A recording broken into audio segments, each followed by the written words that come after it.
Santo é teu nome, Pai, como nunca cantei, vou louvar. Santo é teu nome, Pai.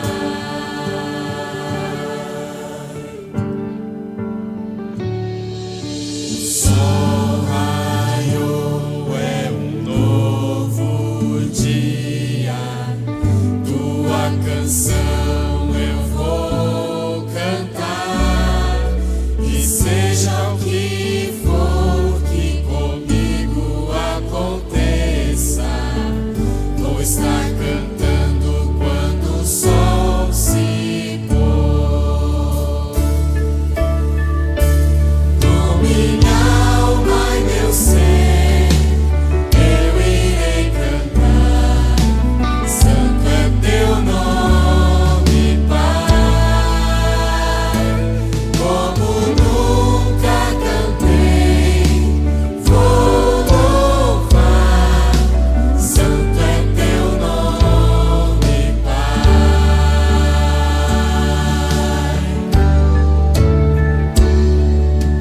Deus de amor e misericórdia, coração pronto a perdoar.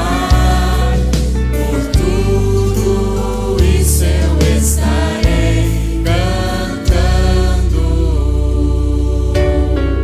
10.000 razões eu posso encontrar. Com minha alma e meu ser eu irei cantar. Santo é teu nome, Pai, como nunca cantei, vou louvar. Santo é teu nome, Pai.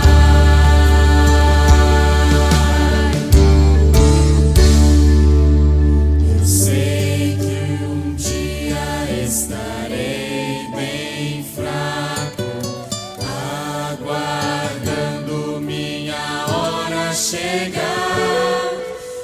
Ainda assim eu estarei cantando. Por 10.000 anos e por muito mais. Com minha alma e meu ser eu irei cantar. Santo é teu nome, Pai, como nunca cantei, vou louvar. Santo é teu nome, Pai, com minha alma e meu ser eu irei cantar. Santo é teu nome, Pai, como nunca cantei, vou louvar. Santo é teu nome, Pai, santo é teu nome, Pai, santo é teu nome, Pai.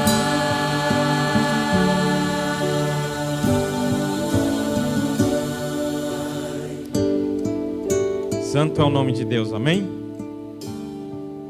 Neste momento, então, vamos cantar o hino medley.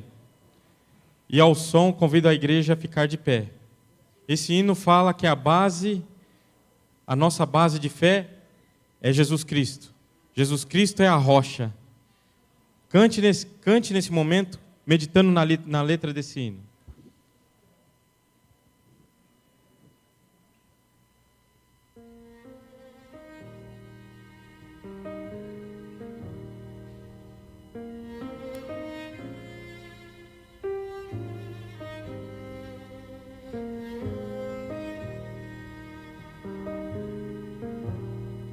Só em Jesus seguro estou, e com confiante sempre vou. Ele é a paz no coração, é minha luz na escuridão.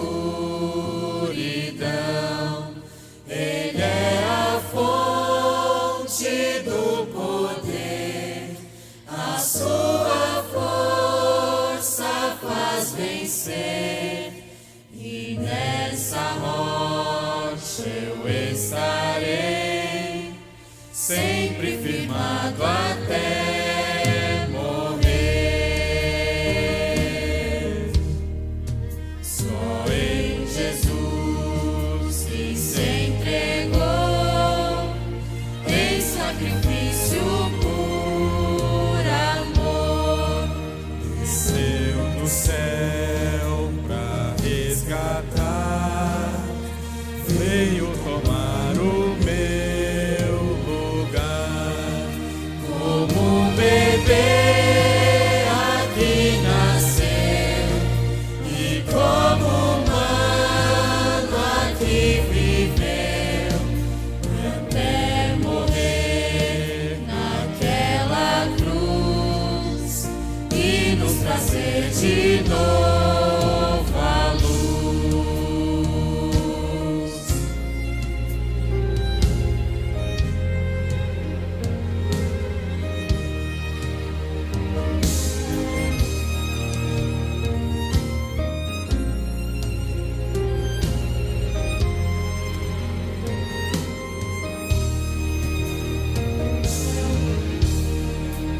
Na tumba fria ele jaz, nenhuma esperança mais. Um anjo veio, a porta abriu, e ele da morte ressurgiu.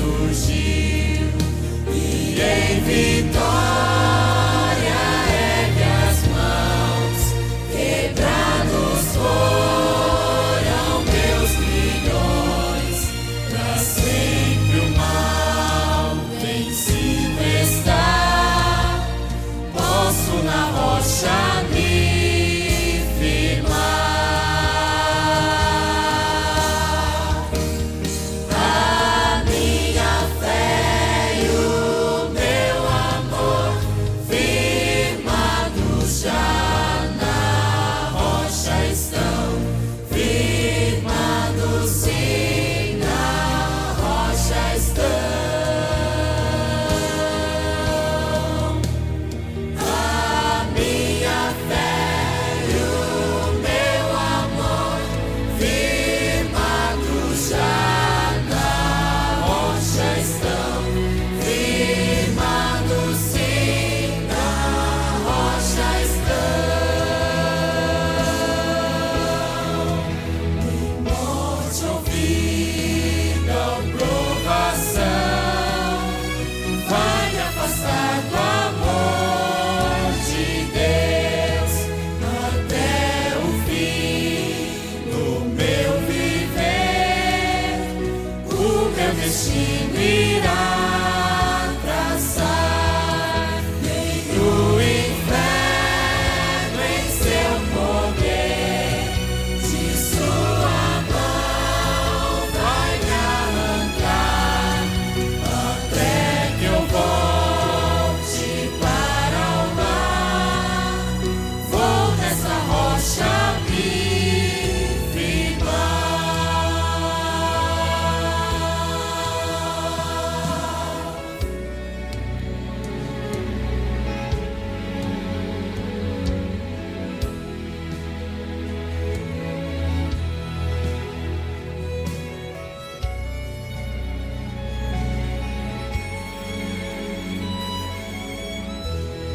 Amém?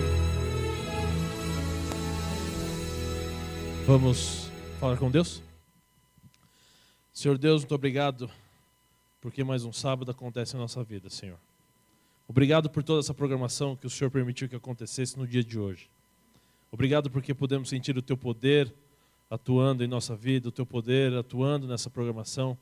Podemos sentir o poder do Teu Santo Espírito sendo derramado sobre cada um de nós nos momentos de oração que tivemos agora há pouco, Senhor. Abençoe que agora no fechamento do dia nós possamos ser ainda mais abençoados por Ti. Possamos ainda mais ser inspirados e iluminados por Ti, Senhor. Abençoe essa programação, que tudo que aconteça aqui aconteça conforme a Tua santa vontade. Daqui a alguns instantes, o sábado finda, Senhor. E Te agradecemos porque ele aconteceu em nossa vida e porque temos a certeza que na nova semana o Senhor vai nos acompanhar em todos os dias. Nos abençoe e nos guarde. Por Jesus. Amém.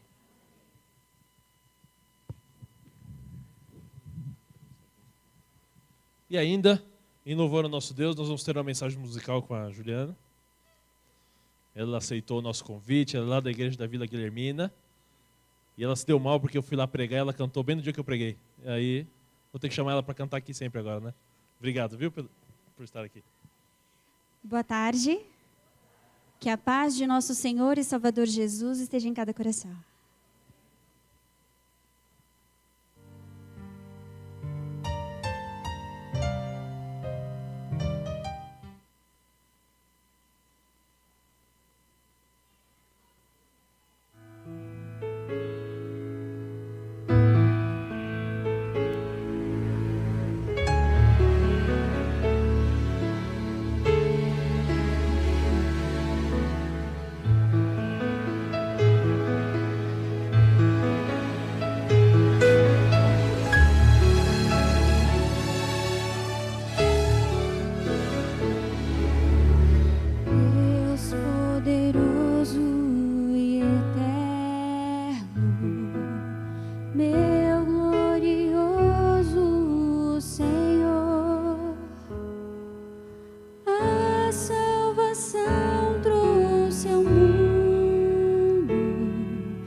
abrindo seus braços de amor,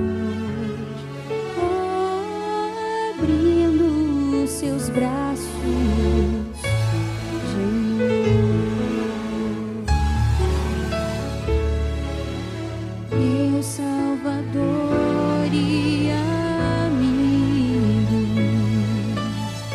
eterno Consolador, trouxe esperança ao aflito e paz ao seu coração.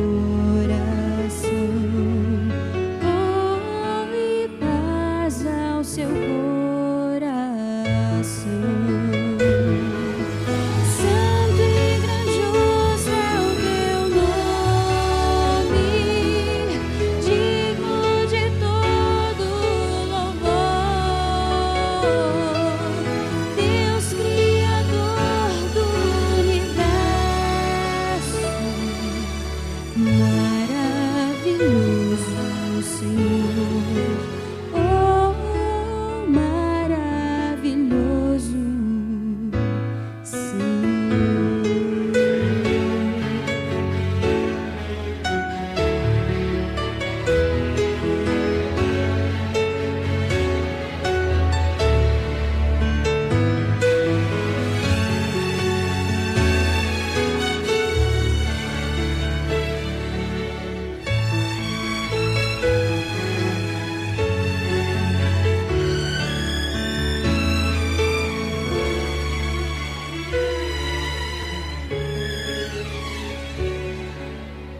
Meu coração te procura, quero pedir teu perdão. Diante da tua presença, ponho minha vida em tuas mãos. Oh, ponho minha vida em tuas mãos. Santo e grandioso é o teu nome, digno de todo louvor. Deus Criador do universo, maravilhoso Senhor, oh, maravilhoso Senhor. Santo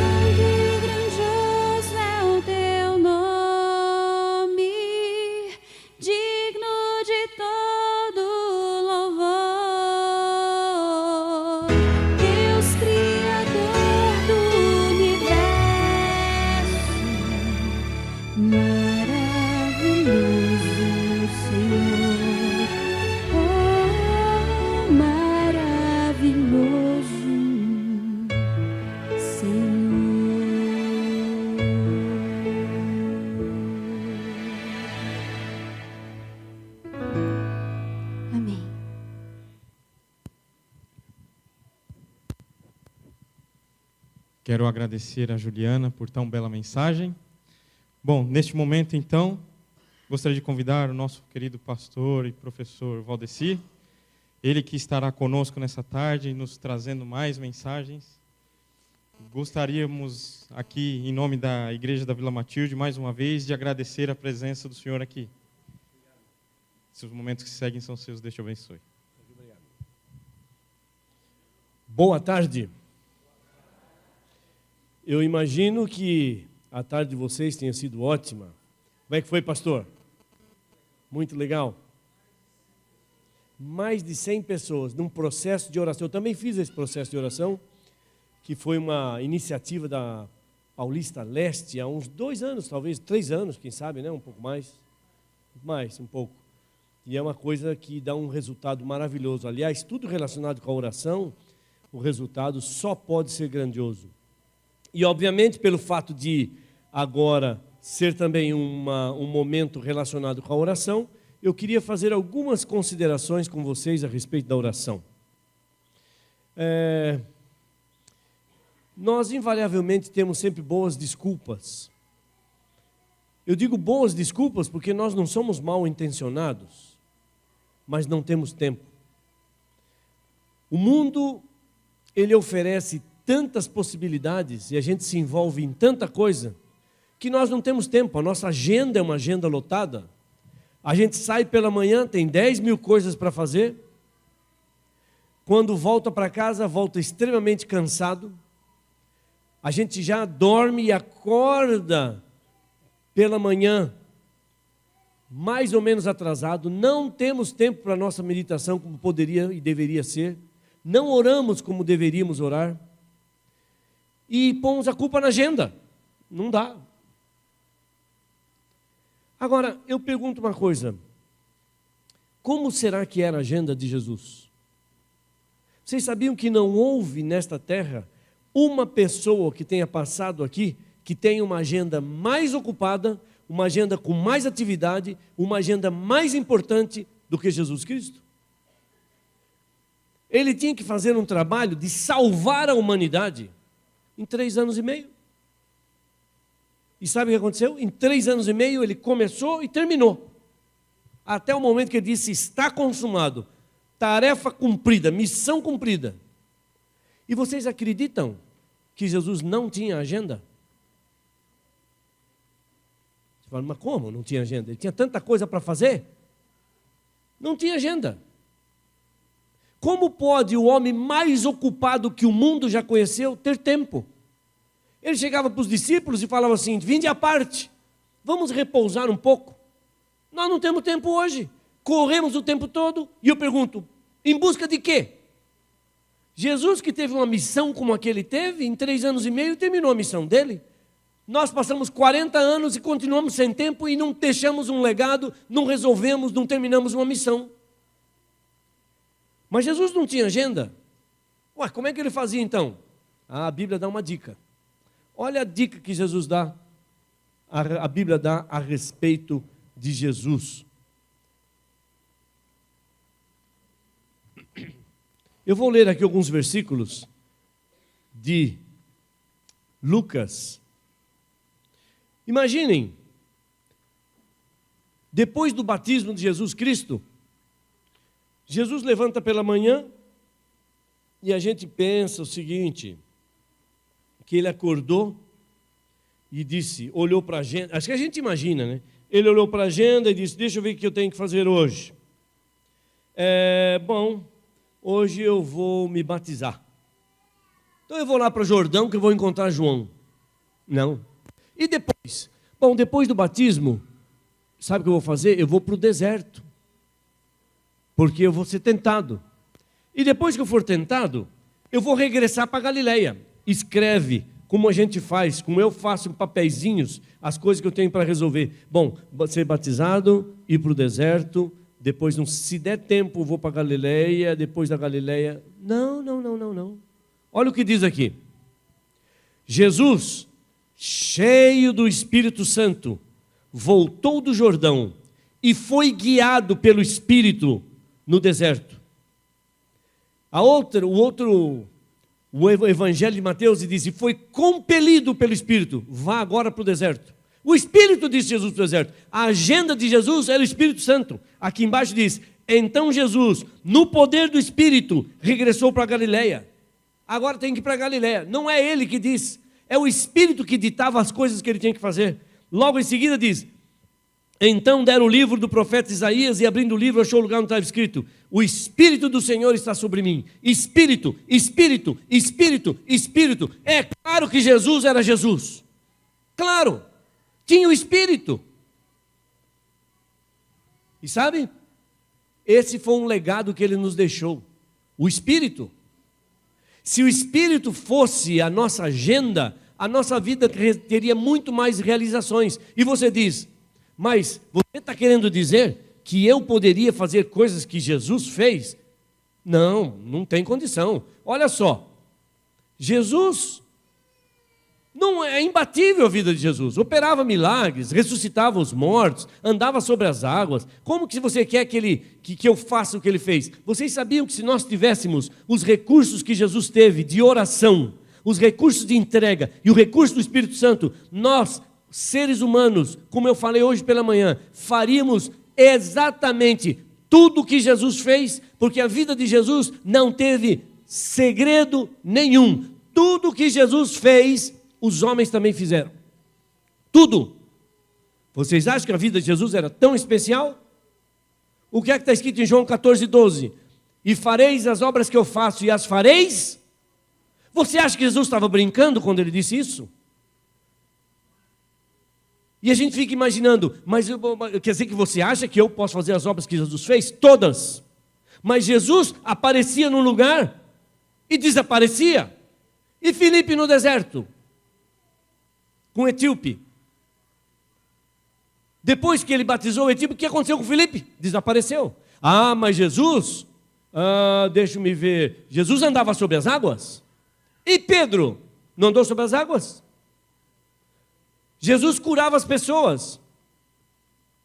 E João, e Pedro, quando entraram pela porta chamada Formosa, e viram aquele coxo, em nome de Jesus, levanta-te e anda. Curou, como Jesus curou. Ah, mas Jesus ressuscitava as pessoas. E os discípulos não ressuscitaram as pessoas?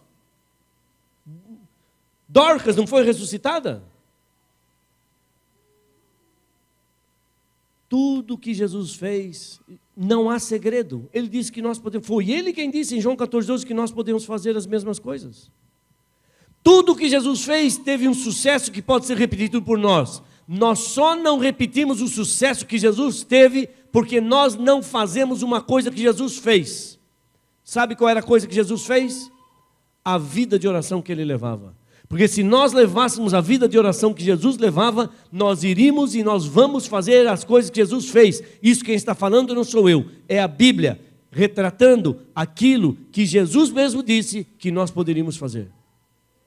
Gente, a grandeza disso é tão poderosa, é tão marcante, que nós ousamos duvidar, porque é grande demais. E porque nós duvidamos, as coisas não acontecem no ritmo que deveriam acontecer. Só porque nós duvidamos. Porque está escrito na Bíblia. Eu não tenho o direito de duvidar da Bíblia, mas eu tenho o direito de duvidar com a minha vida, não acreditando. Como é que pode isso? Agora, por que é que as coisas não necessariamente acontecem? Eu dou aula para o teológico. E eu dou aula de formação espiritual. E uma das coisas que eu falo, que a nossa agenda nos atrapalha, nós temos agenda e a nossa agenda nos atrapalha, nós tropeçamos na agenda. Eu digo, há certas coisas que nós fazemos com uma certa facilidade, elas não são pecado, mas elas atrapalham a nossa vida. Por exemplo, a Bíblia, comer pizza não é pecado. Eu gosto muito de pizza. Olha, eu tenho um aviso, viu, gente? Vamos ver se... Não, estou brincando. Eu gosto muito de pizza. E eu chego com meus alunos teológicos e digo, qual é o problema de comer pizza? Nenhum. Você acha que você vai ser punido porque comeu uma pizza no sábado à noite? Não. Vai ser punido se não pagar uma pizza para o pastor, é ou não é? Você vai ser punido por comer uma pizza? Não, na Bíblia não tem um mandamento chamado não pizzarás. Não tem isso. Agora, imaginem comigo, nós vamos para uma pizzaria, vamos sair, vamos comer uma pizza hoje bem mais tarde, 2 da manhã. Ok. A gente vai para a pizzaria 2 da manhã e come uma pizza, sai 3h30. Eu não vi nada na Bíblia que proíba a gente fazer isso. Não tem problema nenhum. Mas eu gostaria de apenas refletir com vocês, eu falo para meus alunos isso. Se você for numa pizzaria e sair da pizzaria 3 da manhã, você vai chegar em casa 3h30, 4. Tenso. Talvez não vá conseguir dormir. Ali para as 4 horas você dorme. Ok, fez uma vez na vida, não tem problema. Eu não vejo problema.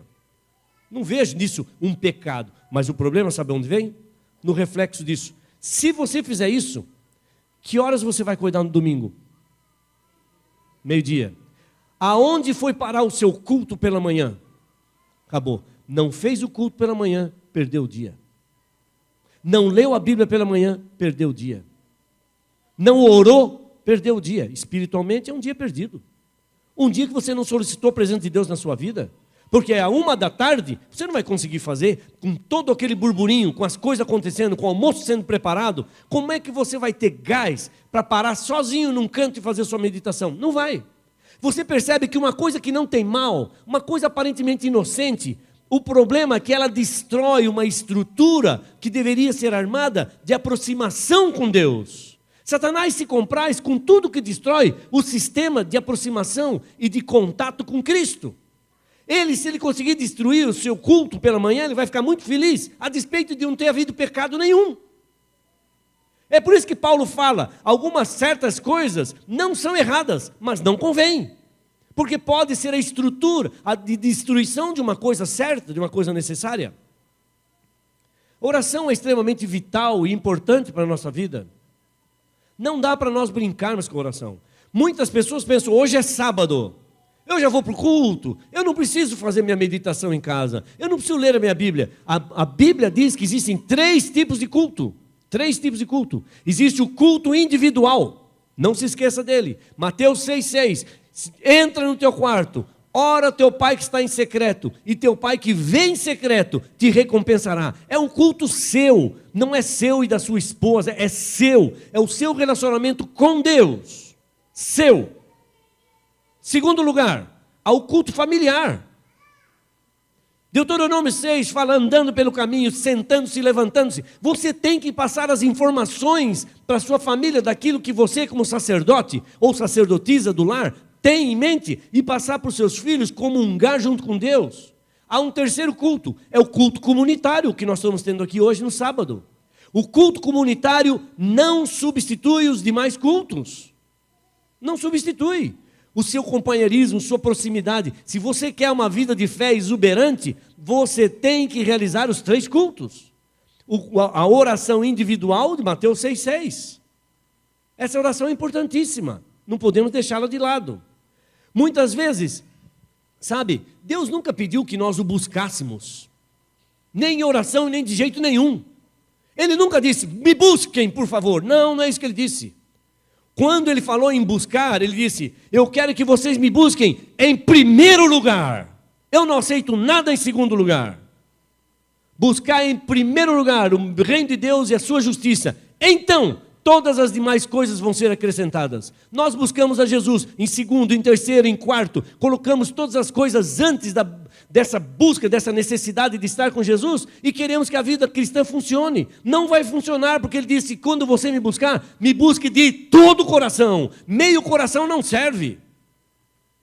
As prioridades são importantíssimas nessa escala de valores de relacionamento com Deus. É por isso que a Bíblia diz, buscar em primeiro lugar. Eu dou aula para o teológico, eu falei já falei para vocês, e aí tem algumas coisas interessantes, como que a nossa cabeça nos engana às vezes. Eu vim para a igreja, eu vou para casa já contente, já busquei a Deus, coisa e tal, Deus buscou comunitariamente. Eu quero conversar com você individualmente agora. O teológico, os alunos, quando a aula vai começar, eles podem até chegar atrasado. A hora da chamada, vamos supor, é 7h30.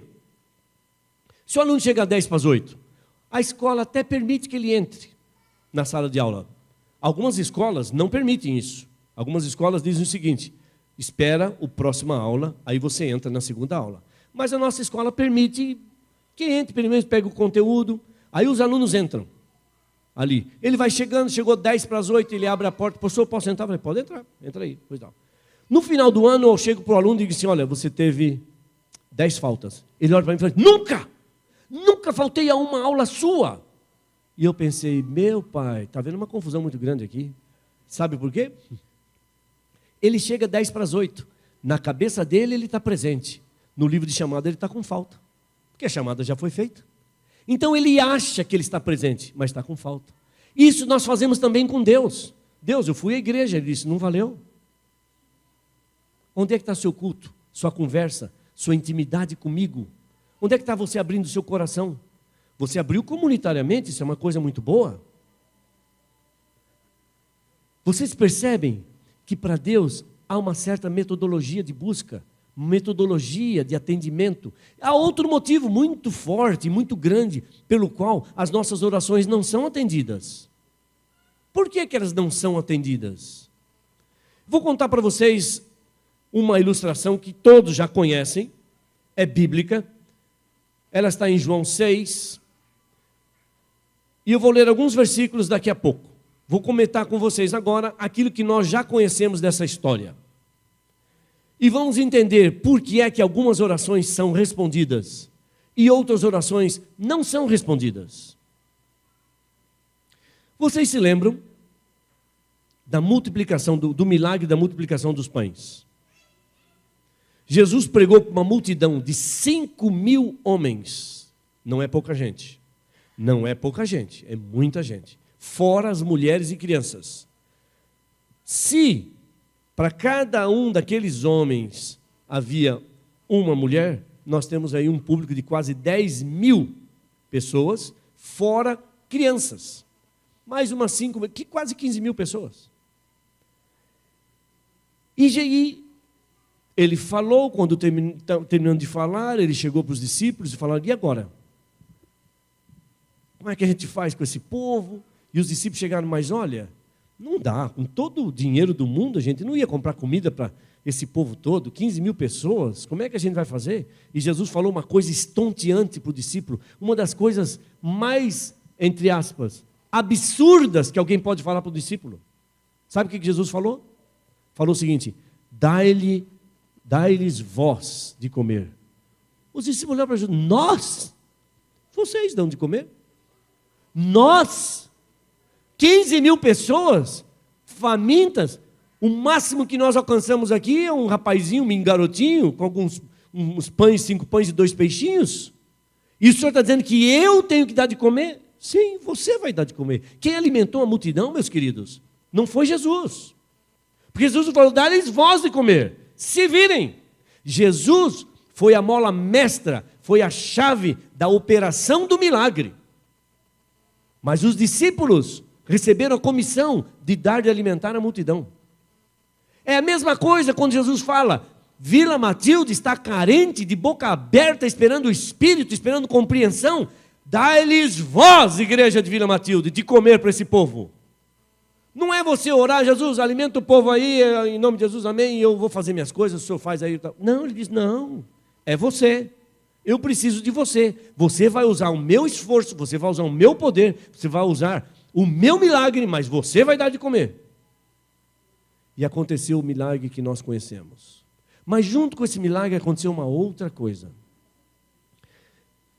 Israel era um povo que estava debaixo do jugo, estava debaixo do poder romano. E há muito que eles queriam se ver livres desse poder, dessa supremacia romana. Eles queriam se ver livres disso. Quando Jesus operou esse milagre, os líderes judeus, incrivelmente, junto com os discípulos, surgiram com uma ideia. A ideia era a seguinte: esse homem multiplica pães. Se ele for o líder do nosso exército, e a gente tiver fome, não precisa levar comida. leva alguns pãezinhos, e ele multiplica, alimenta o exército todo. Esse homem cura os doentes. Se alguém levar uma flechada, se alguém estiver cansado demais, se alguém cair desmaiado, ele ressuscita. Se alguém morrer, ele ressuscita as pessoas, ele cura as pessoas. Sabe de uma coisa? Vamos coroar esse homem rei. Fora esse pensamento absolutamente egoístico de fazer Jesus rei porque iam ter um exército para vencer os romanos, eles também pensaram, se nós provocarmos em Jesus o fato dele poder se tornar rei, o que vai acontecer? Provavelmente eu seja o ministro das finanças, pensou Judas. Os outros talvez pensaram, bom, eu posso ser o secretário de Estado. E cada um achou uma posição. Eles queriam que Jesus fosse rei pelas vantagens que eles teriam. E aí, olha só o que aconteceu para culminar com esse pensamento, essa história. Eu vou ler aqui 2 versículos, 14 e 15 de João 6. Diz assim: vendo, pois, os homens o sinal que Jesus fizera, disseram, este é verdadeiramente o profeta que devia vir ao mundo. Sabendo, pois, Jesus, que estavam para vir com o intuito de arrebatá-lo, para o proclamarem rei, percebam? Jesus descobriu que eles queriam vir, arrebatar Jesus, ou seja, pegar Jesus à força e dizer, você é o nosso rei. Achando que Jesus era humilde demais para aceitar um cargo desse. Aí Jesus, sabendo disso, o que foi que ele fez? Retirou-se novamente sozinho para o monte. E, nos evangelhos de Marcos e Mateus, diz que ele compeliu os discípulos, deu uma ordem realmente para ser cumprida para os discípulos. Chegou para os discípulos que queriam coroar Jesus rei e disse assim para eles, entra nesse barco e atravessa esse lago, eu me encontro com vocês no final. Os discípulos não entenderam nada. Jesus é humilde demais. A senhora White diz que os discípulos ficaram profundamente desapontados com a atitude de Jesus de mandá-los para o barco, mais desapontados do que nunca, desde que o haviam reconhecido como Salvador. Está no desejar de todas as nações. Vão para o outro lado, contra a vontade própria, sem entender nada. Sabe o que os discípulos fizeram? Entraram no barco. E Jesus, sabe o que ele fez? Como eu li ali, foi para o monte para orar. Aqui já vem a primeira lição. Quando alguém nesta vida quiser coroar você rei, quando alguém nesta vida quiser fazer de você alguém muito especial, vá para o monte orar. Vá para o monte orar. Provavelmente você esteja precisando de um contato com Deus para entender bem quem é quem neste mundo. Mas os discípulos entraram no barco quando o sol estava se pondo. Naqueles locais o sol se põe um pouco mais tarde, 8 horas, 9 horas, eles estavam entrando no barco. E foram para a direção que Jesus mandou. E remaram. Mas a Bíblia diz que o vento era contrário. E as águas começaram a se agitar. Imaginem, os discípulos estavam com a mente, com os olhos colocados no estômago, com os olhos colocados no próprio umbigo, com os olhos colocados naquilo que viria de virtude, naquilo que viria de vantagem em Jesus ser o rei. E Jesus tinha uma missão, tirar os olhos deles do estômago e colocar na alma. Por isso Jesus foi orar, porque ele tinha uma tarefa de convencer os discípulos a entenderem a missão dele.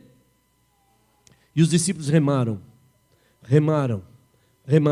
mas o barco não andava. A Bíblia fala que andou alguns estádios, ou alguns metros, mas não andava, o vento era contrário. 1 hora remando, não aconteceu nada. 2 horas, 3 horas, 4 horas, 5 horas, 6 horas contra o vento, e uma tempestade se levanta cada vez mais forte, e eles não conseguem sair do barco. Estavam com a mente cansada, estavam extenuados, estavam exaustos e sozinhos, e ainda com raiva de Jesus. Além de nos mandar entrar no barco, nos deixa sozinhos, e não quis ser coroado rei por excesso de humildade, e chegou a nossa vez, e ele não nos atende, e ele fica sozinho, e agora? E remam, e remam. E a Bíblia diz que na 4ª vigília da manhã, ou seja, entre as 3 e 6 horas da manhã, depois de 6 horas que os discípulos estavam se debatendo sozinhos, Jesus vai em busca deles. E vai caminhando pelo mar. E fez como quem ia avante. De repente, cansados, exaustos, inebriados de sono e de esforço, com muito sono, quem sabe, eles veem um vulto sobre a água. E sabe o que acontece? Quando você tem os olhos colocados em vantagens humanas, você tem medo daquele que vem te salvar. Quando seus olhos não estão na alma, quando seus olhos não estão em Deus, quando seus olhos estão em posições que podem vir de coroá-lo rei, você teme qualquer pessoa que venha em sua ajuda. E eles olharam e falaram: um fantasma, um fantasma. Imaginem, com aquela mente, com aquela vista nuviada, inebriados, sonolentos, viram agora um fantasma. E Jesus olha para ele e diz o seguinte: sou eu, não temas. Essa voz soou como um canto dos pássaros pela manhã. Essa voz tem o perfume de rosas no quarto de alguém doente. Diz-se alguém que a Bíblia tem 366 citações diferentes do não temas. Não temas. Não temas. 366 vezes. Uma para cada dia do ano e uma para o ano bissexto no qual nós estamos. Não temas, sou eu. Pedro viu e disse: Jesus, posso ir até ti? Posso me encontrar contigo? E Jesus disse: vem, Pedro, sem problema. E lá vai Pedro, sorridente, olhando para Jesus. De repente ele dá uma olhadinha para os colegas dele, o topete aumenta, e ele diz: olha onde eu vim parar. Vocês estão entendendo? E de repente ele começa a afundar. Exatamente o que ocorre conosco, exatamente a nossa experiência, quando nós olhamos para nós mesmos, quando nós só queremos saber das respostas às orações para aliviar a nossa pressão financeira, aliviar a nossa pressão material, aliviar a nossa pressão cultural, acadêmica, seja qual for. Mas não olhamos para a nossa alma, para a presença de Jesus, para transformar o nosso coração, para que nós busquemos a plenitude com Ele. Nós começamos a afundar. E ali Pedro resumiu o teor máximo de todas as orações que nós conhecemos, no mínimo denominador comum, no mínimo de uma oração, a menor oração que a Bíblia registra e a mais eficaz de todas, uma oração que continha só 3 palavras: Senhor, salva-me! Senhor, salva-me! Oração eficiente, oração de quem diz: eu percebo que sem ti eu não sou ninguém, eu consigo andar pelas águas e por cima das águas enquanto meus olhos estão em ti. A hora que meus olhos estão em mim, achando que eu sou melhor que meus amigos, eu começo a afundar. Senhor, salva-me, salva-me. Essa é a oração calada que todos nós trazemos no nosso coração. E ele disse: que camarada, você tem muita pouca fé. Por que você duvidou? Percebam, afundar, pecar, é totalmente baseado, sabe no quê? Na dúvida. O problema nosso é a dúvida. Será que ele pode? Será que a Bíblia diz isso mesmo? Será que eu seguir a Bíblia, eu vou realmente obter os resultados que a Bíblia diz? Será? A dúvida é o início da queda. E só há uma maneira de nós sairmos lá, é a oração. E sabe qual é a oração? Senhor, salva-me. Salva-me. Mas a história não termina aí. Jesus chega até o barco e diz... Mas eu acho tão fantástico que a Bíblia fala ali, e diz, Jesus entrou, eles estavam há 6 horas remando, sem conseguir. Jesus entra no barco e diz que logo chegaram na outra margem. Com Jesus é assim. Jesus não transforma água em vinho. Ele transforma a água no melhor vinho que há. Jesus não simplesmente opera o milagre da cura. Ele opera o milagre da cura no exato momento e a pessoa sai saltitando de alegria. Jesus não transforma os 5 pães, Deus não multiplica pães e peixes. Ele multiplica pães e peixes a ponto de sobrar 12 cestos cheios. Jesus é o Deus da fartura. Vim para que tenham vida e tenham vida em abundância. Cestos cheios, essa é a fartura que existe em Jesus. Jesus não apenas acalma a tempestade, ele acalma a tempestade e logo o barco chega do outro lado. Assim como ele curou a mulher hemorrágica, que sofria de hemorragia há 12 anos. Ela deu um toque em Jesus de menos de meio segundo. E diz a Bíblia que imediatamente a sua doença foi curada. Com Jesus é assim. Os milagres eles são perfeitos, são profundos, são exatos, sobra virtude. E Jesus agora está no barco e logo o barco chega do outro lado. E a tempestade, acalmada. Ele opera o milagre. E os discípulos veem o milagre. Os discípulos conseguiram agora, nesse instante, tirar os olhos do estômago e colocar na alma, salva-me.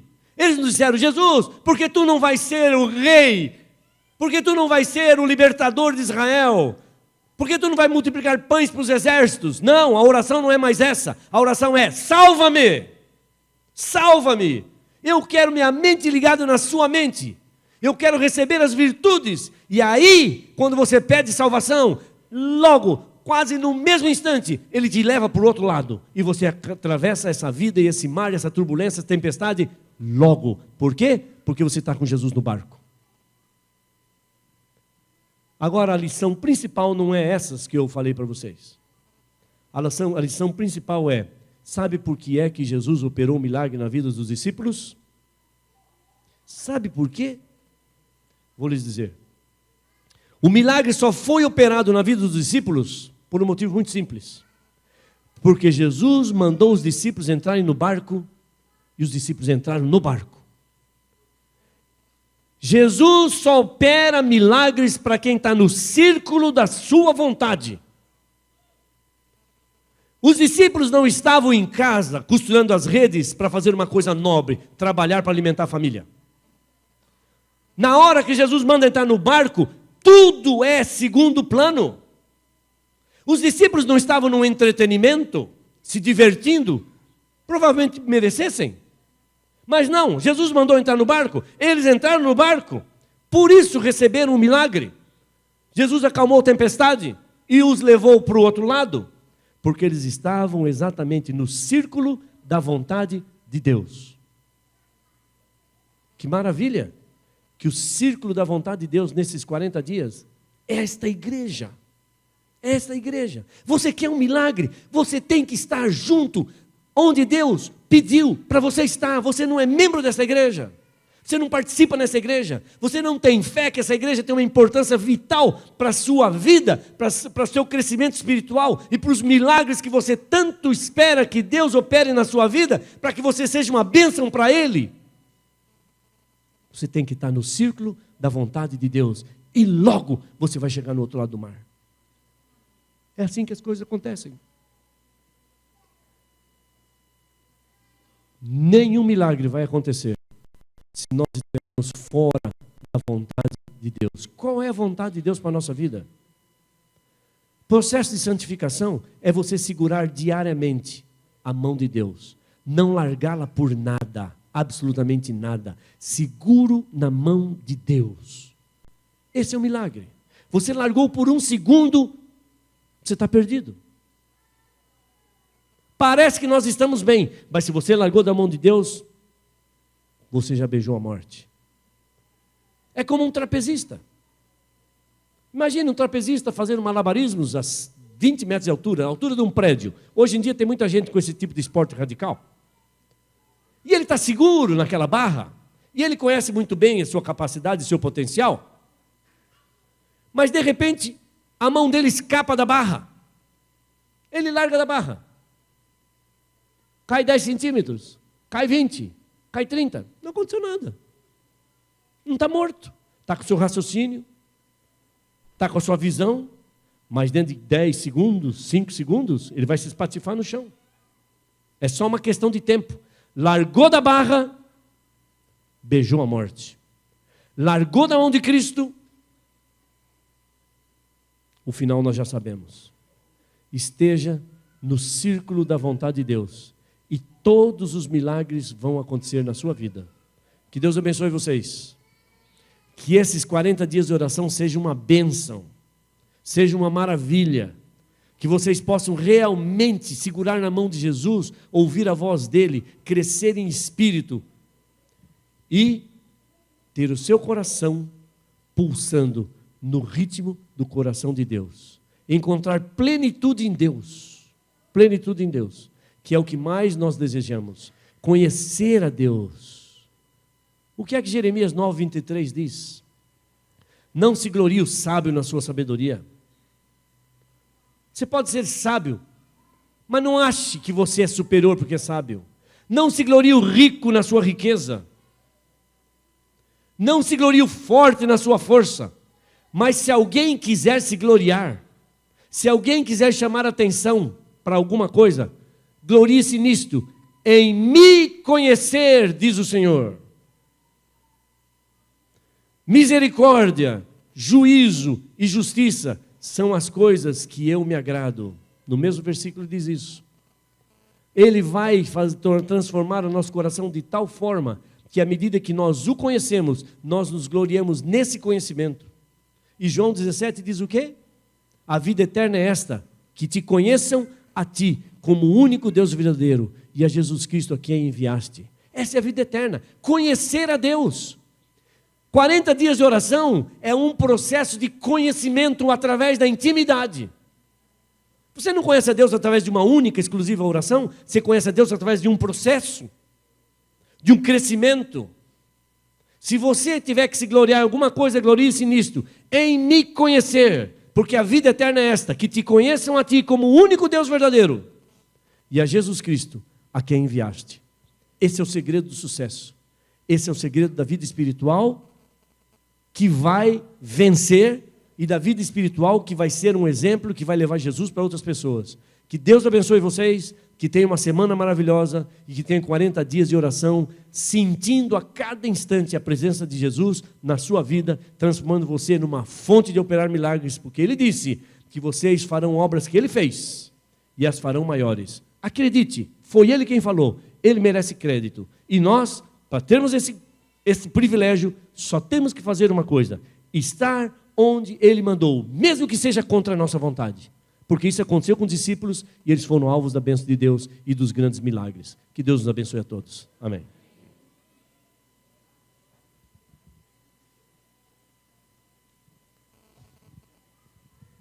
Obrigado, pastor, por tão belas mensagens. Deus seja louvado.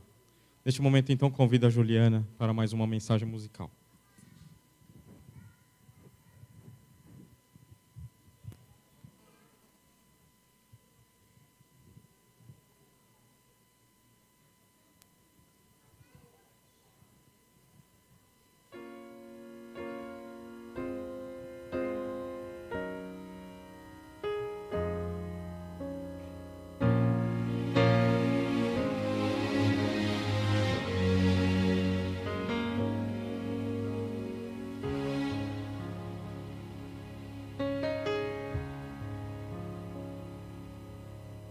Muito tempo tenho ouvido a promessa de que virá para resgatar os filhos teus. Nem sempre é fácil, mesmo assim eu tenho crido que o mundo vai passar e eterno só é Deus.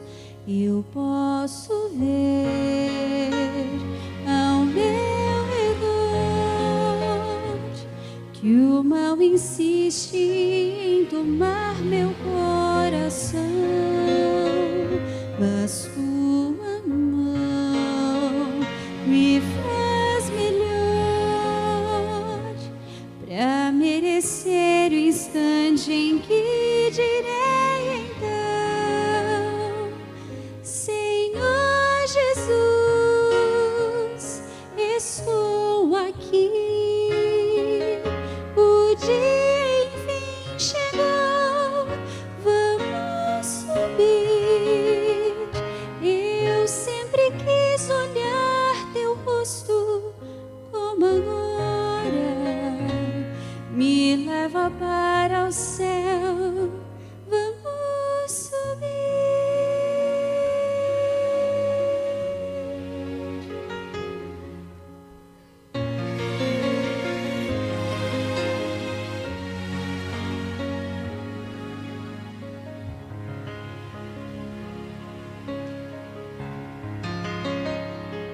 Mesmo que todos os amigos se afastem e que eu seja perseguida em meu viver, tua presença em minha vida é o que importa. Tenho a certeza de que não vou perecer.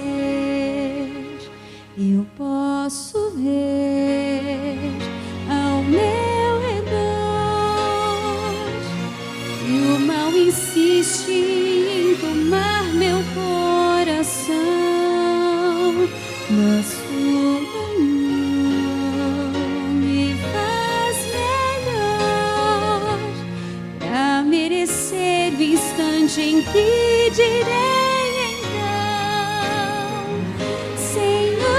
Jesus, estou aqui.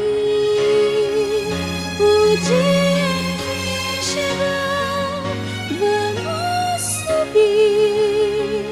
Eu sempre quis olhar teu rosto como agora. Me leva para o céu, vamos subir. Já posso ver o lar que me espera. Já posso contemplar o seu olhar.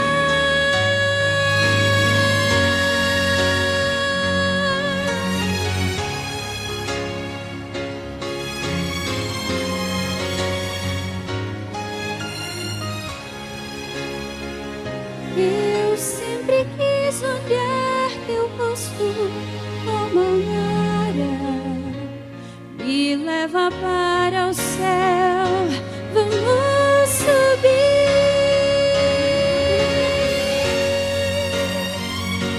Estou aqui. O dia chegou, vamos subir. Eu sempre quis olhar teu rosto como agora. Me leva para o céu, vamos subir. Me leva para o céu, vamos subir.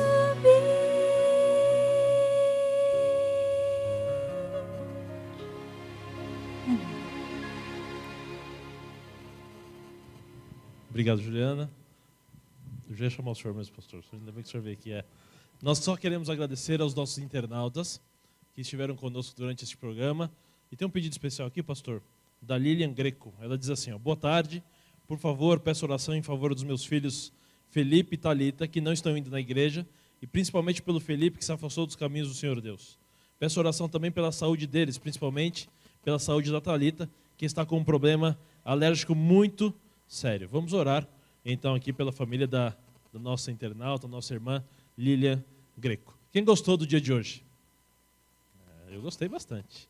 Gostei bastante. Foi um dia muito agradável, muito legal, muito espiritual. Um dia de oração, não é isso? E amanhã nós começamos o nosso programa dos 40 dias de oração. E olha quem vai estar com a gente amanhã. Solta aí. E aí, meus amigos aí da Igreja Maravilhosa de Vila Matilde. Mas põe o volume, põe o volume. Mas acabei de chegar de um treinamento de Volta. aventureiros. Mas amanhã à noite, nessas 40 noites de oração. Volta, E aí, meus volta. amigos aí da Igreja Maravilhosa de Vila Matilde. Gostaria de estar com vocês nesse programa, mas acabei de chegar de um treinamento de aventureiros. Mas amanhã à noite, nessas 40 noites de oração, eu estarei abrindo esse projeto. Venha com a sua família, venha com seus filhos, será muito bom. Teremos músicas novas. Um abraço e até amanhã. Você não vai perder, vai? Quem vai estar aqui amanhã? Tá, pouca gente. Vou perguntar de novo para ver se a pessoa se encoraja, pastor. Quem vai estar aqui amanhã para ver o pastor Ronaldo Dória? Aê, muito bem, amém.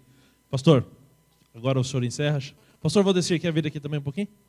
Acho que o senhor vai agradecer, falar com ele. Sim.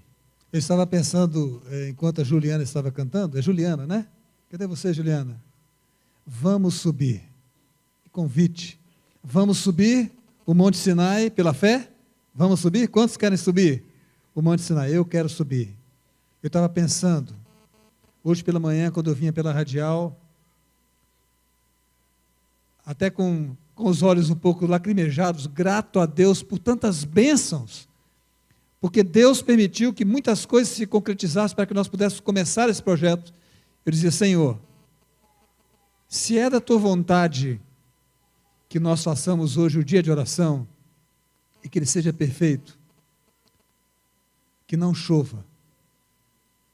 Eu vou entender, Senhor, que se for para nós fazermos tudo na igreja, vai estar maravilhoso também, que comece a chover logo após o culto, mas se não chover, eu vou entender que nós vamos para o parque ecológico e não vai cair nenhuma gota de chuva.